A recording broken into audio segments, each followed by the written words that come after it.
Hello， 大家好，我是阿星。我现在来到这个城市啊，厉害了，被很多人称作美食荒漠啊，就是杭州。其实啊，说杭州是美食荒漠，我觉得这说的过分了。人家好歹啊是大都市是吧？这吃的都有。你比如说这兰州牛肉面、淮南牛肉汤或者沙县小吃啊，都是可以吃得到的啊。有人就杠了说啊，阿星你说的这都是外地小吃，本地人吃啥？哎，怎么变成米老鼠了？这本地人吃啥？我跟你说啊，就吃两样。一个呢就是这个本帮菜啊，杭帮菜就是江浙菜系的，还有一个就是面。你别看这南方城市啊，鱼米之乡，人家吃面，满大街有很多面馆。今儿呢，我来的这条路啊，厉害了，复兴路有很多家这个面馆老店，咱找一家尝尝啊。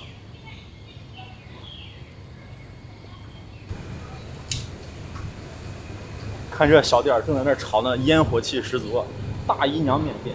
这个有白开水，我给你拿。啊？这个有白开水给你拿。在哪儿点面？在这儿，是吧？哦，这是现炒的。这菜单啊，我研究研究，我看看啊。中间是干的，这边是汤的，那边是加料的。这边是汤面，对，这边是拌面，对，这边是加料。对。先给我来个拌面，我一会儿再点个汤的。来个这个肉丝拌汤加腰花，行。再给我加个大排，再加点这个油炸有吧？啊，再加点油炸。好，先给我来点这个。这是啥？这是腰花。哦，这是腰花。哎呦，很嫩啊！锅气十足啊，在这现炒的。这是油炸，对，哦，还是一份一份的，对，自己包的。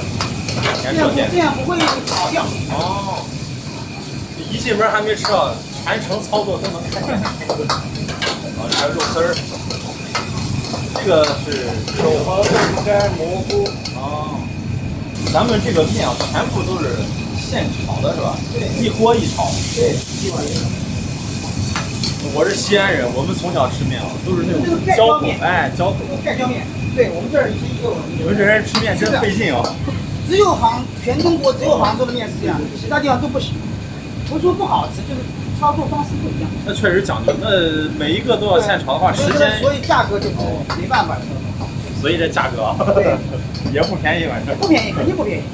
但是你要贵也不能算是贵，适中。西安羊肉泡馍都在这啊，对。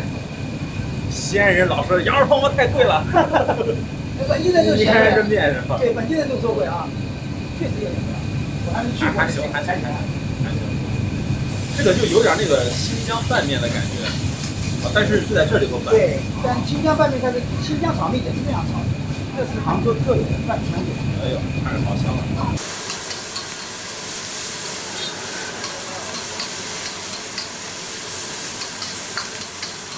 然后把面捞出来，这玩意儿一盖，放面。油炸也加进去了，对，香一点。哎，哦，现在再做这个对腰花这么讲究，以前腰花要老一点，嫩一点，嫩一点，都是这样。好家伙，我以为这就完事了。没，在老杭州都这样的，每样东西都需要现炒的，除了牛肉、大肠这种，这种是没办法的。卤好的是吧？那是没办法的啊。都说你们这南方人、杭州人精细啊，这是看出来了。我以为这就完事了，这还要再来一遍。烧个面都这么做。那这一天这颠不少了，臂力。那还好。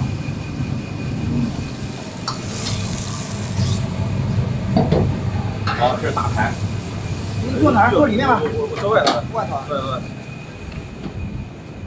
什么美食荒漠，净会造谣。你看，色香味俱全，而且咱是从小吃面的这。第一回吃啊，就要炒2道，好家伙，炒2道才能出1碗面。这就是大排，油炸以后然后卤的。你看这腰花改了刀的，啊，这还有肉丝儿、菜，哎呀，太香了。把这个大排先放在这儿，把面搅开看一看。它这个面啊，不是手工面啊，就是这种机器面，南方的碱面。从底下捞点汤汁儿，有肉有菜有面，哎呀，这一口。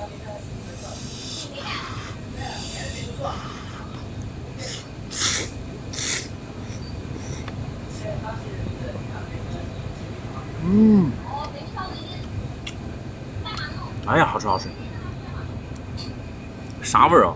就是这种鲜咸味儿，那酱油味儿，然后鲜鲜的这个味道，就看起来啊比较清淡，但吃起来啊实际上鲜咸味儿十足。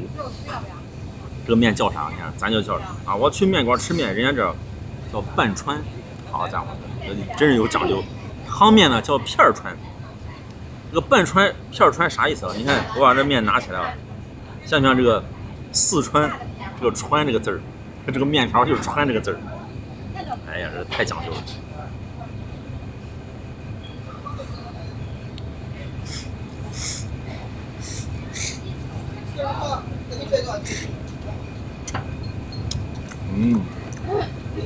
你还别说，这面吃的真过瘾。为啥？你看着很细啊，实际上，一它是碱面有筋道，二呢，它这煮面的时候，就是煮的是那种半生，就比如说煮个8成熟，就是里头啊这个芯儿还有点硬硬的。长几片嫩腰花，我特意让它炒的比较嫩。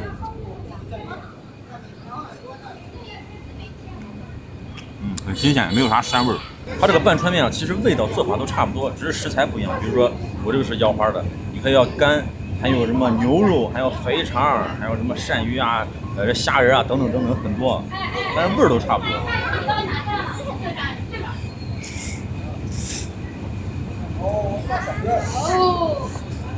这一口面够香了，再来口这大排。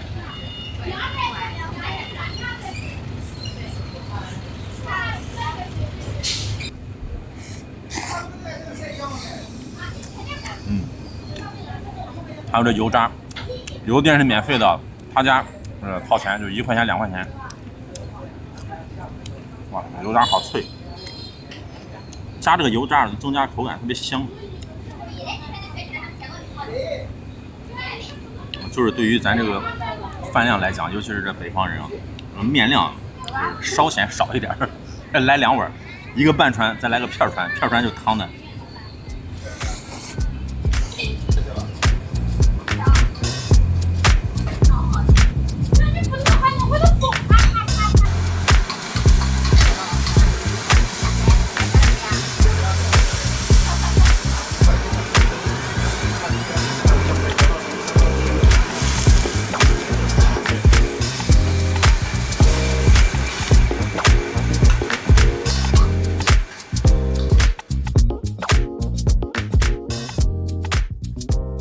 加了一个煎蛋，然后这呢是雪菜，这个雪菜看着还挺新鲜的。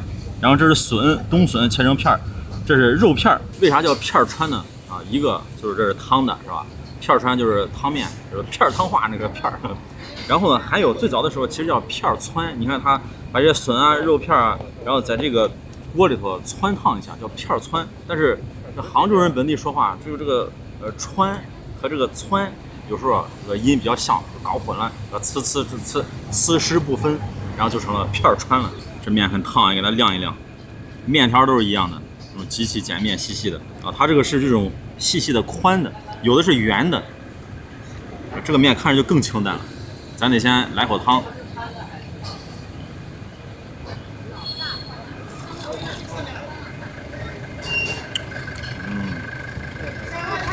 江浙的口味啊，万变不离其宗啊，就是咸味儿。这个面条啊，它因为啊煮的不是特别的过，所以说你掂起来这个分量，老感觉沉甸甸的。就是面比较瓷实，好吃。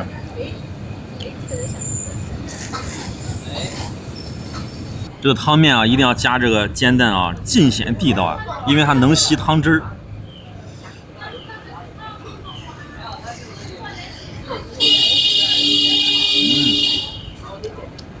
好爽！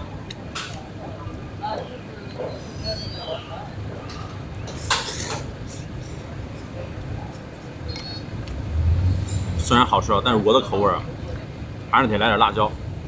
在这儿吃面啊，还没有蒜啊。不过这个辣椒酱看着还真不错啊，满满的一罐也很新鲜，就是不知道辣不辣。哎呦，辣！哇，不仅辣还很咸。哎呀，你看这人吃饭啊，说是清淡，但是这个盐和酱油啊给的真多。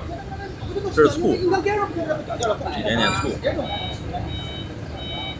好家伙，这么辣！我就发现这全国各地啊，最有意思就是越是不能吃辣的地方，这个辣椒越辣。我感觉加这个辣椒，这个面应该有味儿了。我是吃了2碗，如果你饭量也大啊，你可以加面啊，人家这儿是加面是免费的，但是你得提前说，因为它在锅里头炒的。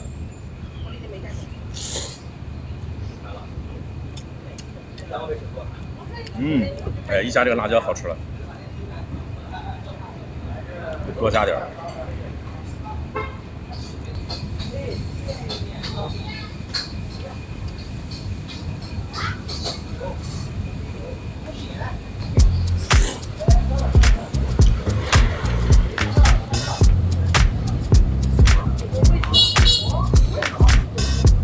你们在这排个位置呗。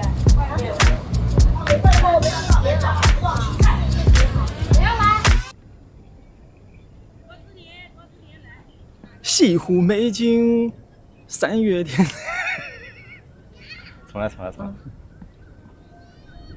好了。西湖美景，3月天内，春雨如酒，流入眼泪。有缘千里来相会，无缘对面手难牵。10年修得同船渡，100年修得共枕眠。我现在来这个地方就是杭州西湖，哎呀，这个景色太漂亮了。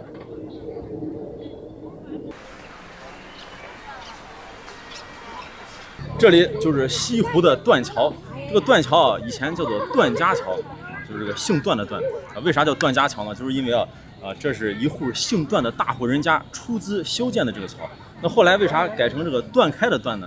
就是因为在这个桥上发生了一段令人肝肠寸断的爱情，相信大家都知道，就是白娘子和许仙。现在回忆起来，我都能记得他们2个人相见的时候，这样奔跑啊，在桥上这样，然后肝肠寸断的爱情。这个到了冬天的时候，你能看到一景，就是断桥残雪。怎么说呢？就是它这个桥上积雪以后，阳面的雪先化，然后阴面的雪呢就不化。这就写着断桥残雪，这是西湖10景之一。这荷花真漂亮。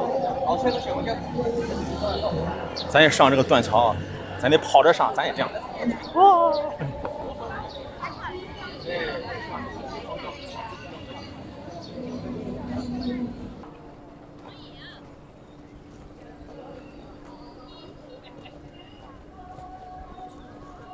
这白娘子和许仙2个人就在这儿相会的啊。断桥的最高处，这对于中国人来讲，这是一个神圣的地方，爱情之地。哎呀，这景色是真棒。那儿就是断桥，从断桥下来呢，这儿有一个堤，叫做白堤。这个白堤呢是西湖3堤之一。这个白堤啊，以前叫白沙堤，因为这上面铺了很多白沙。那后来呢，为了纪念白居易，就改名了，叫做白堤。为啥要纪念白居易呢？因为白居易在这儿当过官，当过刺史，他也治理过西湖。这个白居易啊，就亲自在这个白堤上也走过，据说就在这儿坐着来着，人家还作了诗了：最爱湖东行不足，绿杨阴里白沙堤。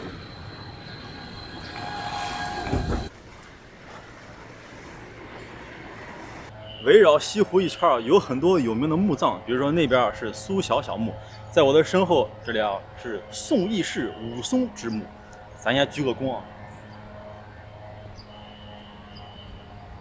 看《水浒传》的朋友相信大家都知道，后面那半截太气愤了，是吧？这宋江呢非要招安，这一招安有很多兄弟不愿意就走了，这武松就是其一啊。那武松本来就出家人是吧？人家来到这儿，然后继续做和尚，后来就在这儿终老了。要我说，这个宋江这个人太可气，这做官的时候通匪，做了匪呢又通官。要是我重拍这个《水浒传》，我来投资我当导演是吧？我觉得第1集就让宋江死，那后边全部演这个潘金莲啊。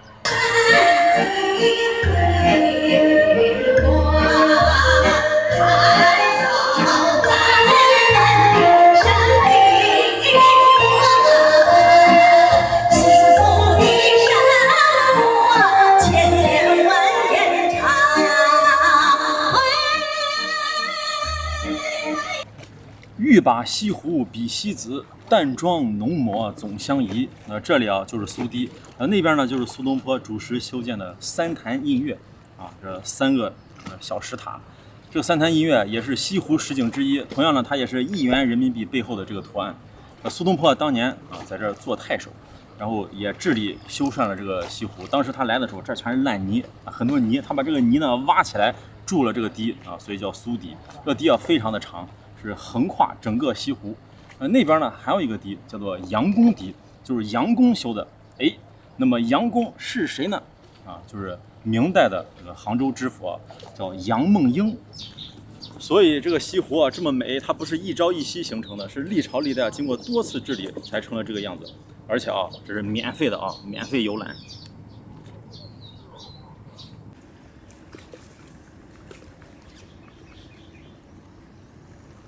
看这西湖美景，你看那有小鸭子跟着这个妈妈一群，特别可爱。让我想起来一首歌，小鸭子嘎嘎嘎，尖尖的小嘴巴。哎，小松鼠。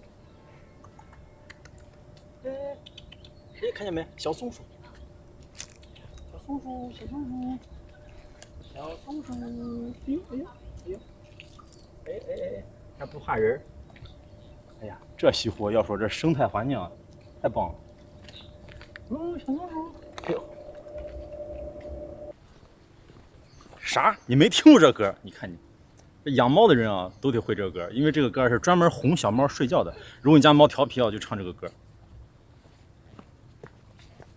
在我的身后就是雷峰塔啊，镇压这个白蛇白娘子的地方。为了给大家拍这期视频啊，这我也是豁出去了。因为熟悉我的朋友都知道，我本身呢是一条89年的浪漫蛇，本身属蛇的。那过2天呢又是端午节，我还赶来这个雷峰塔，好家伙，这真是玩命啊！那为啥我非要来呢？第一就是给大家介绍一下，那第二呢就是我这个内心啊有个独白，就是哇，好想现原形啊，好想现原形啊！开个玩笑啊，咱现在登塔看看啊。好多人啊在这玩托塔李天王，手一伸托塔。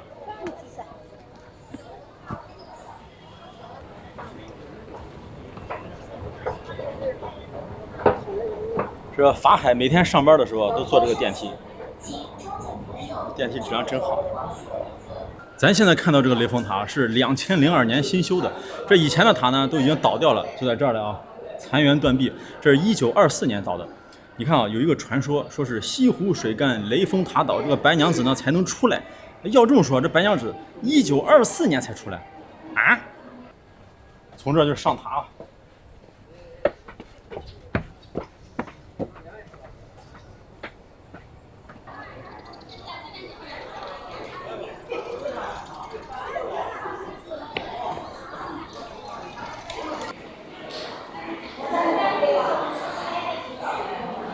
登到塔顶可以尽览西湖全貌，有山有水啊，这就突出一个秀美，江南的秀美。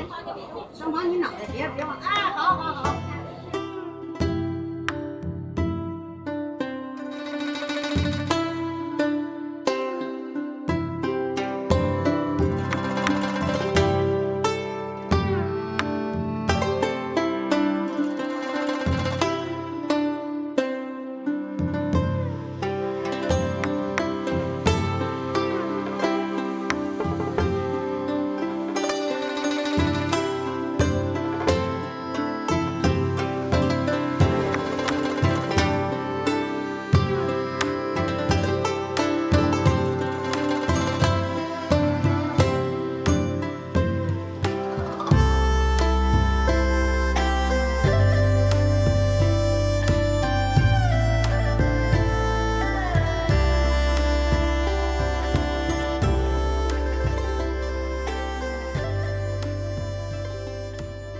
山外青山楼外楼，那6岁呢我就会打酱油啊，不是，山外青山楼外楼，西湖歌舞几时休？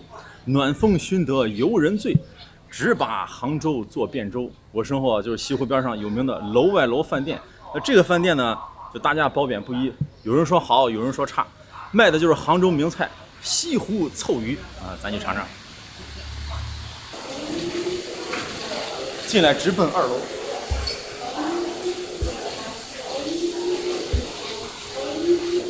这个木雕是东坡游湖图，排队啊取了个号，看这个景色，太漂亮了。哎。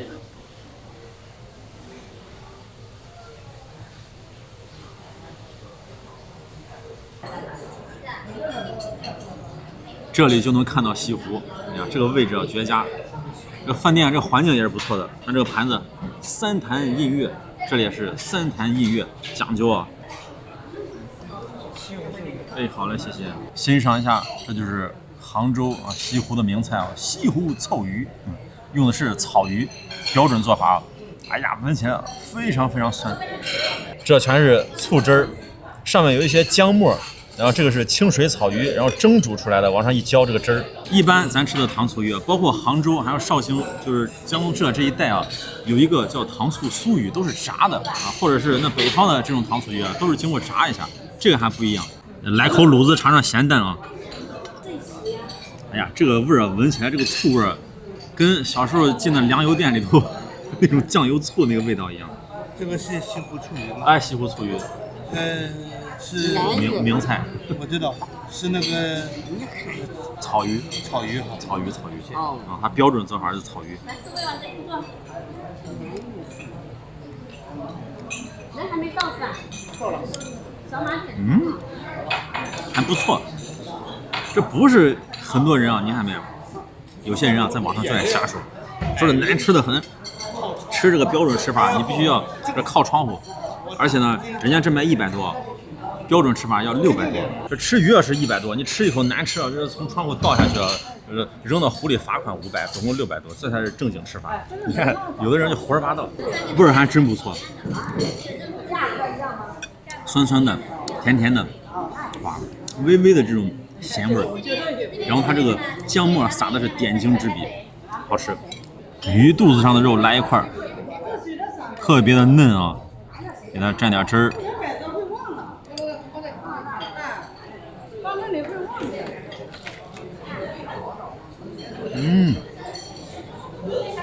好家伙，肉非常嫩，但是啊，这草鱼啊刺儿也忒多了，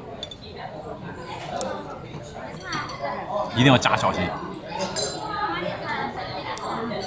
好吃好吃。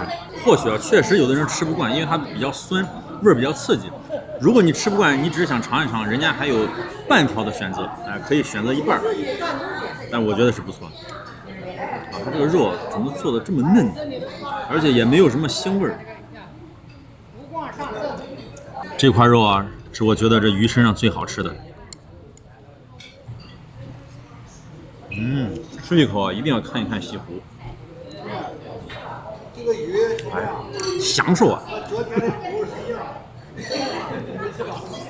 要是一样的就不要吃，就是说，那这个不要。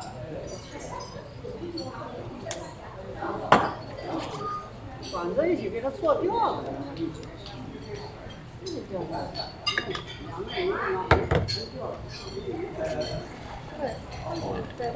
虾仁，谢谢。杭州名菜龙井虾仁。哎，好嘞，谢谢。哦，这个漂亮。醋是蘸着虾仁吃的，蘸着醋。好嘞。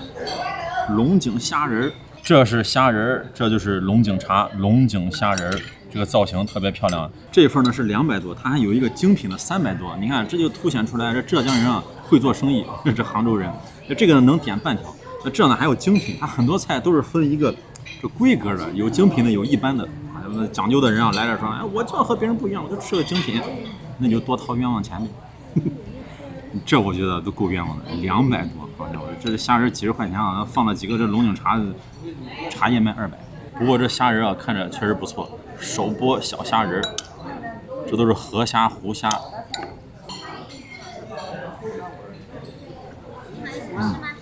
肉质非常弹，特别香。这虾仁啊，就很清淡，不是那种很浓的味道。可以，再来点这茶叶。哎呀，其实啊，这茶叶纯点缀。你吃这个茶叶略微有点苦味儿，不用吃这个茶叶，给它滴点醋，它就有这个鲜味了，就提鲜了。来到了江南地区是吧？各种美食历史小典故，乾隆又可以上桌了。这个菜，乾隆下江南的时候，到一个饭馆吃饭，这后厨啊，这厨师一听说，哎呦，这皇帝来了，这紧张啊，做饭手哆嗦。这放葱花呢，不小心啊，把他自己喝的这个茶叶给放了进去，咱就端上去了。端上去之后，这厨师一想，完了，这脑袋啊，这今儿就不是自己的了。结果呢，这乾隆啊，这么一吃，又是一副这乾隆没吃过啥好吃的样子。好呀，不错，妙。然后从此以后啊，龙井虾仁就产生了。东坡肉，好，谢谢。哇，一小盅烫，精品东坡肉39啊，配了一个小的这个饼。哇，这个很烫啊！哎呀，这么大一块肉，肥瘦相间东坡肉，这么一块可不便宜啊，里边还有点汤汁儿。这个菜呢，就是苏东坡发明的啊，所以叫东坡肉啊。这苏东坡呢，不仅是一代文豪，还是美食家。这个菜啊，在中国4个地方比较有名：徐州、黄州，黄州就是现在的黄冈，然后还有杭州就这儿，然后还有呢就是四川的眉山。为啥在这4个地方有名呢？就是因为啊，苏东坡啊就在这4个地方待过。看一看这个肉质啊，非常的软烂，这筷子一插就到底了。看上面有皮有肥，哇，一丝丝的瘦肉。苏东坡啊，为了这个菜啊，还做了一首诗，叫《猪肉颂》：黄州好猪肉，价钱等粪土，富者不肯吃，贫者不解煮。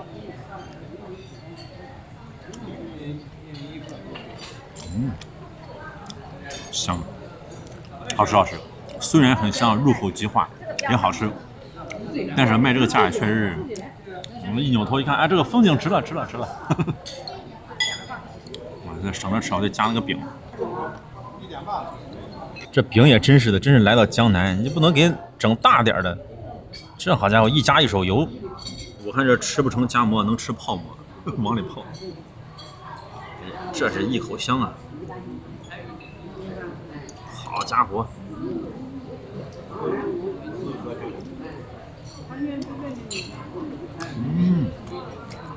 好吃。它这个突出的是甜味儿，甜的。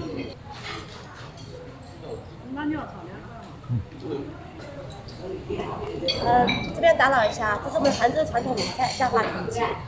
它外面包的是绍兴环子的枫糖泥巴，里面是不能推面，要放在火里煨烤4到5个小时。相传我们乾隆皇帝在江南直接煮所以它是种富贵鸡。那这边有些邀请的贵宾来讲个菜。让我来敲是吧？对。敲3下。那您放在这儿还是？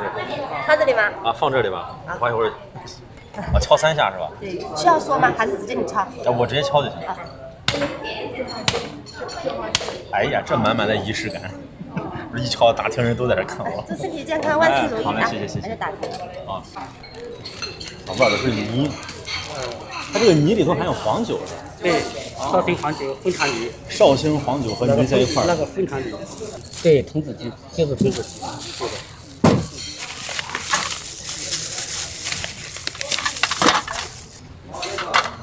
百年老店，教化同鸡。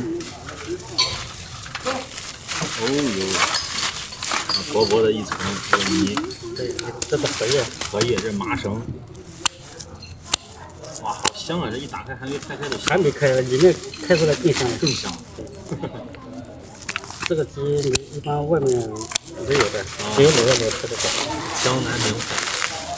这一层啥？油脂。对，这是荷叶。这个外面这个是荷叶，全是荷叶。对，这个是油糯米纸。这荷叶在这儿呢，这是油脂。对。哇，香，一股那种焦香味儿，烤出来的那种。就这个就是烤的。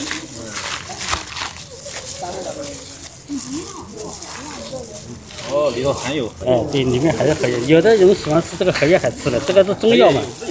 这个是中药嘛？荷叶是。对。我听说这里头还有猪网油，有的。牛肉，有香菇，有很多配方里面。对，好嘞。好，谢谢。你看这个鸡啊，非常的嫩，哇，这几个小时，然后烧出来，这个汤都出来了，然后这就是荷叶，满满这种荷叶香味儿，还有这个鸡肉的香味儿混合在一起。哦，这里头还有，这是牛肉，还有香菇，哦，这还有小葱。这个呢是190多的，它还有一个精品的是300多的。这300多的和100多的有啥区别呢？这个是电烤的，那个是炭火烤的。我一想，好像这包着泥呢，你管它啥烤，熟了就行了，是吧？咱不做那一万大头啊，咱点这个100多的。来这块儿，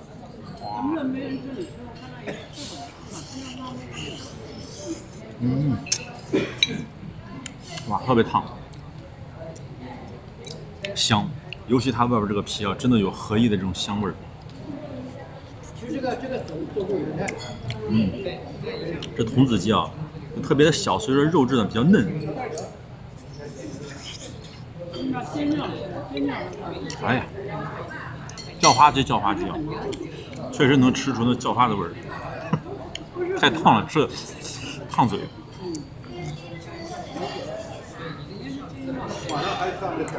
叫花鸡啊，江南特产啊，名菜。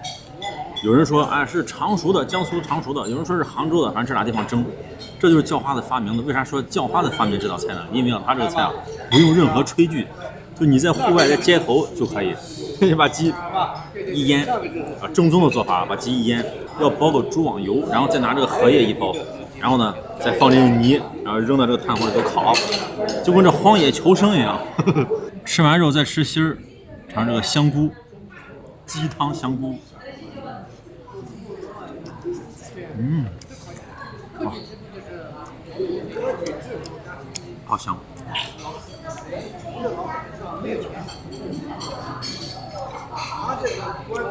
啊，那谁研究的？里头还要塞牛肉啊！我感觉这个鸡汤才是精华。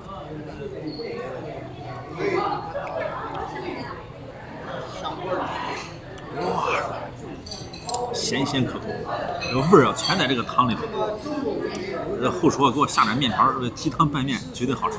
西湖纯菜汤，这个是纯菜，然后里头呢是虾仁儿，然后还有这个啥金华火腿丁。这个纯菜啊，它是一种水生植物，这可是真正西湖里的东西啊，有一股清香味，很嫩，感觉这个菜是黏黏糊糊的感觉，汤都发黏。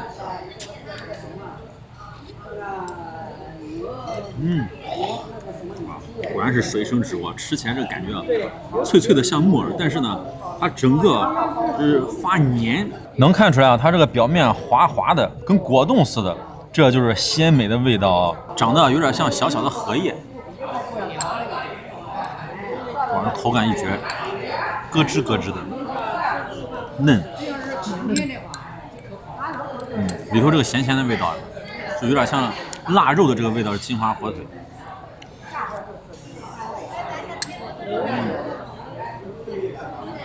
本来啊，我来这个西湖边上，想喝一个西湖牛肉羹。从小喝到大，我就爱喝这个西湖牛肉羹。你看超市里头它也有那种方便包装，结果来到这儿西湖边没有西湖牛肉羹。上网一查，有人说啊这是个粤菜啊，也有人说呢是本地菜。反正不管什么菜，这家店它不卖西湖牛肉羹。好家伙，这来到西湖了没有西湖牛肉羹？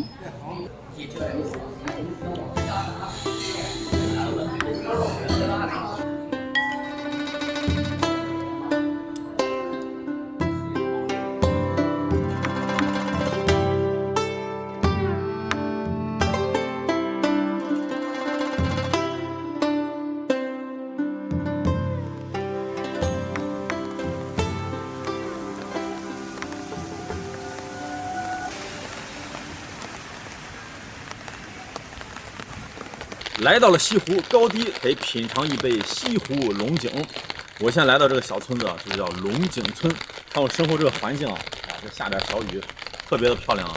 远处是茶山，这儿呢盖的都是小洋楼，这种茶叶啊，这当地啊这经济效益可以啊，家家户户包的都是茶山。这一回头啊，这就是茶。这些茶啊，你看咱这不懂茶的，猛的一看，这不是绿化带吗？这跟绿化带差不多。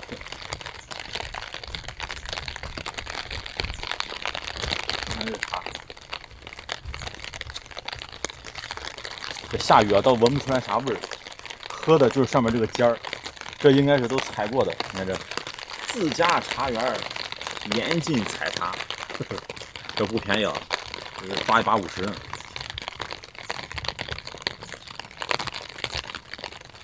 西湖龙井茶基地1级保护区784亩。这西湖龙井啊，就是清明前的茶是最好的啊。现在你来啊也能喝到新茶，就那个时候正是采茶的时候。你们两位好，要去哪里呢？你要全都放我。去18可以查的去茂鸡。因为我带你们去。没事，我们去放我们俩开个笑。哦，你就下来喝茶啊。看这里啊，龙井问茶啊，不是你理解的那个问啊。这怎么问呢？人家上来的时候呢，很多人问，啊小伙子买不买茶？然后你要问他啊多少钱1斤？而且水特别的深啊，便宜的贵的高低贵贱你也搞不清楚啊，这叫龙井问茶。来了你得问，他要么问你，你要么问他，买卖关系。18棵啥呢？18棵老的古茶树，这18棵是乾隆啊当年御封的啊，亲自啊采购茶啊。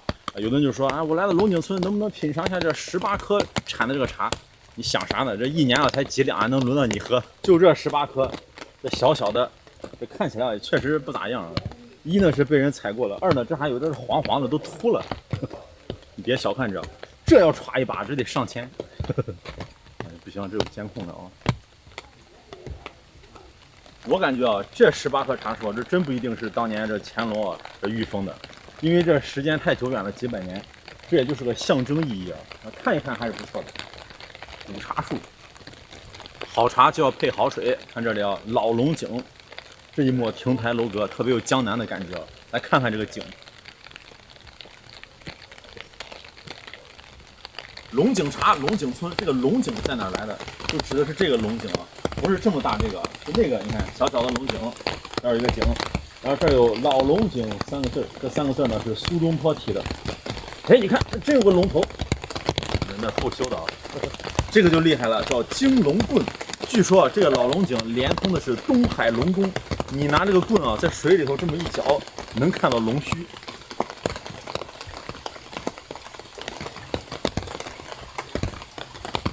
哇，被骗了，啥也没有。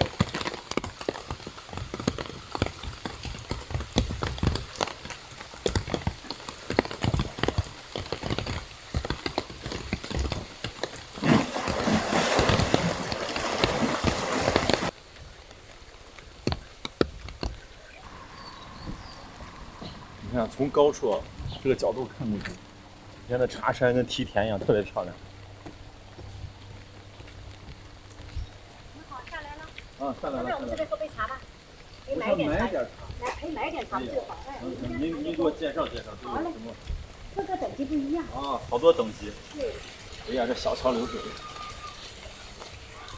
你们家也是农家乐？农家乐，喝茶吃个饭的地方。哦，来这边随便坐吧。现在有新茶了？当然喽，当然了新茶都上来了呀。好。哦，来这是。放冰柜里面现在。哦，在冰柜里头放着。对。哦，这个茶还能在冰柜里放着储存。对呀，冰柜里放的是最好呀，冷冻。一大包塑料。冰箱里它有冷气的嘛，你必须要用塑料袋放的。那这些都是叫龙井茶的。对，就是采的时间不一一个样。品种，就时间不同。对，你闻一下很香。咱没打开啊，都特别的香。对呀，你闻一下，这个是最好的。哇。像我这个打开。啊，是这种薄薄的片。这是手工炒制的吗？半手工。半手工。哦，它机器炒和手工炒是不是还是不一样的？半手风味不一样。差不多。差不多。但是手工炒呢，颜色不好看。真香。机器炒呢，它的温度高。哦，这每一包就是不同的。对，每一包都是同一片茶园上的，就是采的时间不同。那它这个等级是怎么分类？采的时间和地域是吧？地域没关系，就是时间。这个最早采，这个采不是说那个完什么石峰山上？对，我们家茶园就在石峰，你没走上去啊？我还没上去，这下雨呢。上去就是我们家的，这个呢，这个采过采这个，这个采过采这个。哦，这个意思。那就是说这个时间稍微长一点。最好的，这个就刚开春发芽的。哦。为啥我们这个好像更香一点？浓度大。浓度大。那这个呢，介色看来咱鼻子没问题啊，这个浓度大就是。我拿个杯子泡一点，你们喝一下。我先问问这个都是什么价位的，我直接就买了。这个呢是380一斤，就38一两。这是65一两。65一两。对，这是85一两，这个是120一两，最好的。现在都便宜了。现在都便宜了。春天的时候还要贵。最便宜的来1两38一两，那最贵的来1两120一两。咱一会儿泡一下，看有啥区别啊？拿个上边一冲。这个本地的，我听说还是有那种什么防伪啥的哈。对，有的，要不要给你贴上？那不用，那都不用，你就自己喝的。要不用给我封，我在这儿就尝一下。肯定要给你封一下的。不封的话受潮的呀。我说我在这儿喝了就，我在这儿喝上，各喝一杯。现在就喝是不是？现在就喝。然后那喝完以后我再给你封。对，喝完以后再给我一封。哎呀，咱也品尝品尝地地道道的西湖龙井啊！平时咱也喝茶，咱也不懂茶，那喝的都是散装绿化带，那喝喝人家这好茶。你还别说，这价钱不一样，味儿还真不一样。不过我现在已经搞混了，我也不知道哪个贵哪个便宜，哪一个是贵的，哪个是便宜？这个是贵的。这个是贵的。这怎么看呢？好像色大小大小不一样。对。这个稍微能大点是吧？这个叶子小。这个叶子小。对。两句都是门外汉，没句懂。你闻一下，香味不一样。好，你们拍吧，把你这个茶先盖起来，不要受潮。确实不一样，好漂亮，你看，满满一杯。这个再来点。这样一泡就能看出来了。这个就小一点，这个就贵的，这个叶子就大一点。这会儿先别喝，要沉住气啊！泡上3分钟，给它泡开。泡好以后，这个茶你看就落下来了，慢慢的。这个就是我们的防伪标。有这个才是这是100克的，就2两的。这样子。还有2两半的，还有半斤的，这是100克的、50克的。这个是国家就是根据咱们每一户这个产量茶叶多少给你匹配的。匹配。哎呀，你看这才是正经的西湖龙井啊！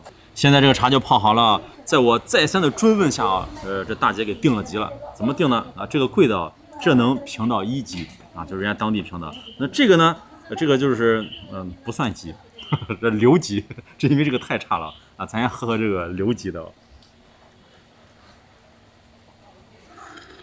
我拿一点野树上的茶给你看一下哈，老茶树就老茶树。还有野的是吧？老茶树。老茶树，还有这种野生的这老茶树。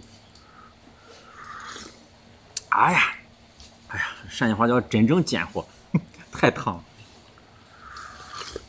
这个是野生老茶树。老茶树。老茶树。几百年的老茶树的。有几百年的。那咱那个18颗那是真的呢？就是跟这个树是一样的。跟这个是同时期的。所以说我叫你买这个茶，自己喝就反正就不跟你玩虚头巴脑的了。这个茶不好看，但很好喝，你泡一点，你喝一下。这个样子。对，闻一下很香。确实是。这个茶好喝，你自己喝呢，我尝尝，我看能尝出来不？能尝出来，肯定尝出来，你闻见不就知道了。那自己喝，给你换这个茶。本地自己喝就喝这个。这个。这颜色都不太一样。先预泡一下。闻一下香味。这个确实是更香一点。对呀，你说自己喝嘛，我就跟你。再给它浇上水。这个颜色好深好绿。哇，这就好喝。这个手工炒的好喝。这个确实是不太好看，皱巴巴的感觉。这个老茶树的先泡上，咱尝这个贵的啊。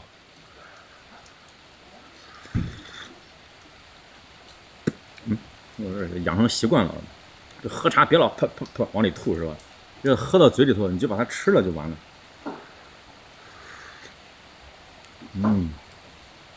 嚼一嚼也是蛮香的。这个贵啊，确实是。我怎么喝不出来呢？咱是不经常喝茶，你看。还是不一样。你这样一对比就能对比出来，这个更香。好，这个也泡好了，来尝这个老茶树的啊。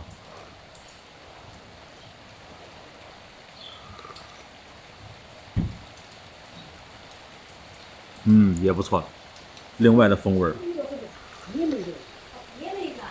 哎呀，这茶还真是得对比。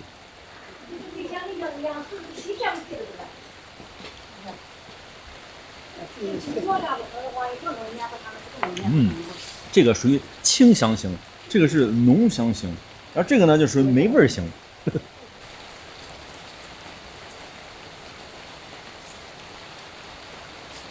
下着大雨，看着远处的茶山，品着西湖龙井，别有一番滋味啊！